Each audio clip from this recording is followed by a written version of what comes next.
एक समय की बात है। एक गांव में कुशल परिवार रहता था। उस परिवार में सुधा जी नाम की एक वृद्ध महिला रहती थी। सुधा जी की दो बेटी और बहुएं थी जो उनके साथ ही रहती थी।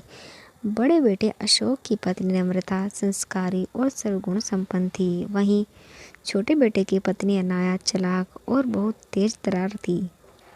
एक बार की बात है, सुधा जी और नम्रता मिलकर बहुत सारे लड्डू बनाकर रसोई में रख देते हैं। सुधा जी, बहू मैं मिश्रा जी के यहाँ कुछ काम से जा रही हूँ, तुम लड्डू को थोड़ी देर बाद डब्बे में रख देना। ये बोलकर सुधा जी बाहर चली जाती है। नम्रता अपने बेटे की आवाज़ सुनकर उसे देखने चली जाती है। तभी नाया रसोई में आती है और शुद्ध देसी घी के लड्डू देख उसके मुंह में पानी आ जाता है और एक लड्डू खा लेती है। अनाया, वाह इतने स्वादिष्ट लड्डू मैंने कभी नहीं खाए। एक काम करती हूँ, सारे लड्डू डिब्बे में रख लेती हूँ और एक प्लेट में ही छोड़ दूँगी, जिससे किसी को मुझ पर शक भी नहीं होगा और आराम से खा पाऊँगी। वह लड्डू की प्लेट उठाकर एक डिब्बे में भरकर चुपके से अपने कमरे में ले जाती है और प्लेट में एक लड्डू वहीं छोड़ देती है। अपने कमरे में जाकर अनाया पेट भर लड्डू खाती है। पेट भर जाने पर लड्डू के डिब्बे को छुपा देती है। नम्रता अपने बेटे कार्तिक को सुला रही थी, तभी सुधा जी घर आ जाती है। सुधा जी, नम्रता, अरे ओ नम्रता। नम्रता सास की आवाज़ सुनकर भागी हुई आती है। नम्रता, जी माँ जी, बुलाया आपने? सुधा जी, बेटा जरा चाय बना देना। हाँ, लड्डू भी ले आना, एक दो खा लूँगी। नम्रता रसोई में जाती और लड्डू का खाली प्लेट देखकर चौंक जाती है। नम्रता, लड्डू कहाँ गए? मैंने तो डिब्बे में भी नहीं रखे, प्लेट में तो एक ही लड्डू है, अभी माँ को बताती हूँ। नम्रता सुधा जी को आकर बात बता देती है। नम्रता जी, लड्डू रसोई में नहीं, मैंने वहीं रखे थे पर अब नहीं है। सुधा जी, क्या लड्डू तो मेरे सामने ही बनाए थे, फिर कहाँ गए? नम्रता, पता नहीं माँ जी, कार्तिक रो रहा था तो मैं कार्तिक के पास चली गई, उसे सुलाकर अभी आपकी आवाज़ सुनकर आ रही हूँ।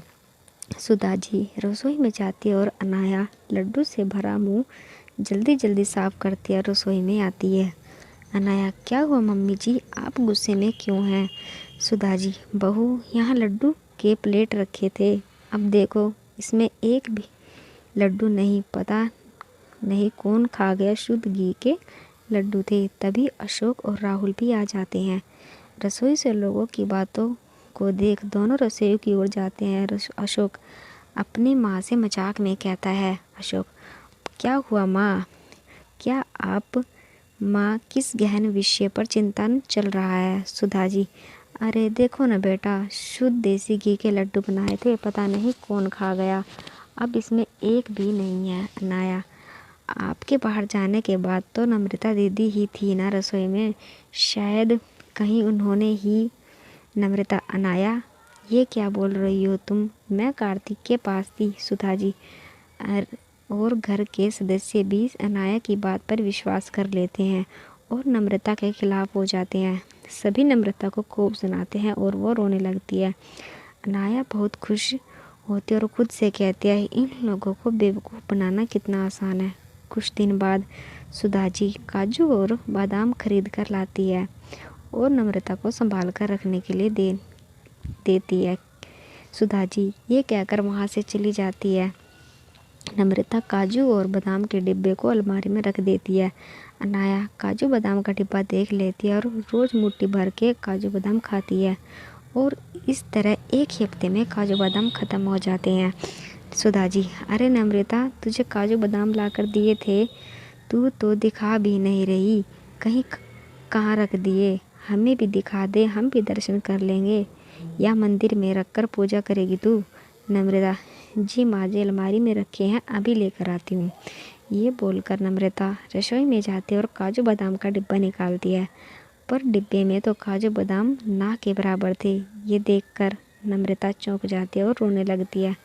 नम्रता के रोने की आवाज़ सुनकर सुधा जी और घर के सारे सदस्य रसोई में आते हैं। नम्रता को रोता देख सुधा जी बोलती है। सुधा जी, अरे क्या हुआ, क्यों रो रही हो?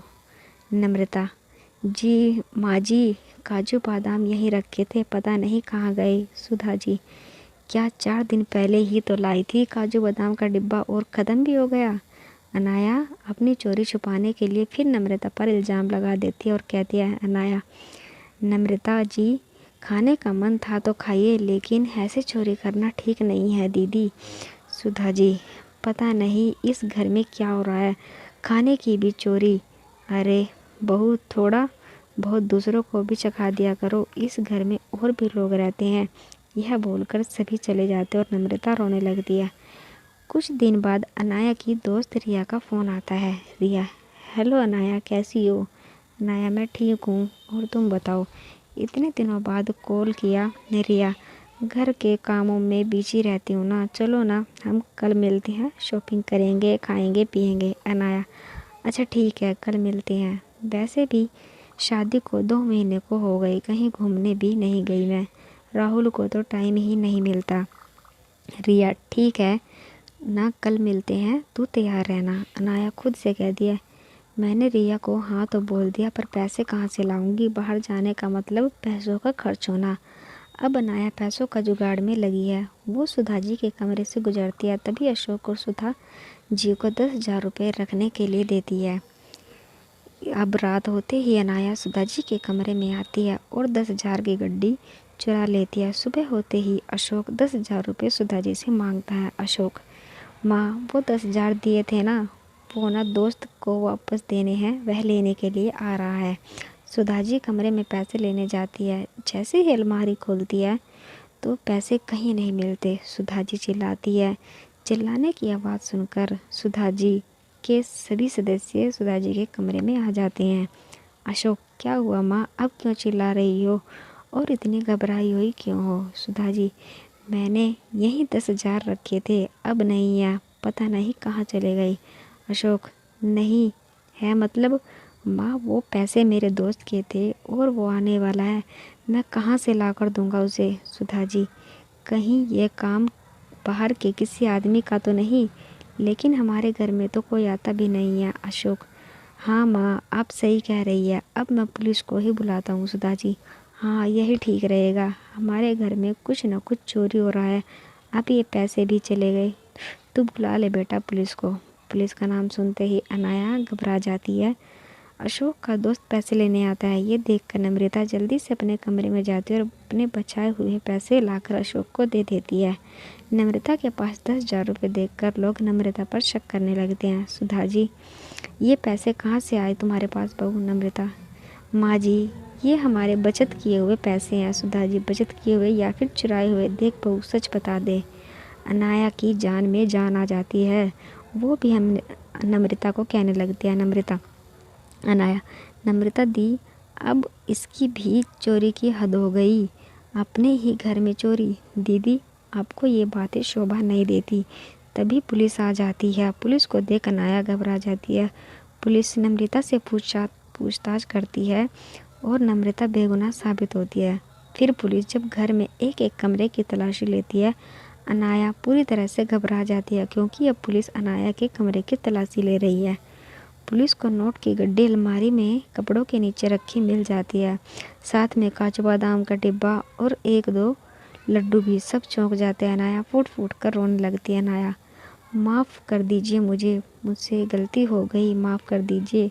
सुधा जी, सब कुछ तुमने चुराया और मेरी बहू नम्रता को दोषी बनाया। अनाया रोने लगती है और नम्रता से भी माफ़ी मांगती है। नम्रता, कोई बात नहीं अनाया, तुम्हें इस घर में चोरी करने की कोई ज़रूरत नहीं।